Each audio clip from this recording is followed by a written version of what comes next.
ఎవరి కొరకు ఎందుకొరకు సాగించు పోరాటము ఇల్లు విడిచి పల్లె విడిచి ఎన్నాళ్ళు ఈ నరకము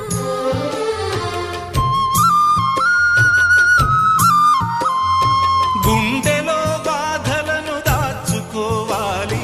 నా పోరు బాటలో నీ తోడు కావాలి పల్లెనే ఇల్లుగా నువ్వు చూసుకోవాలి పంచాది నిర్మలకు చెల్లెవనిపించాలి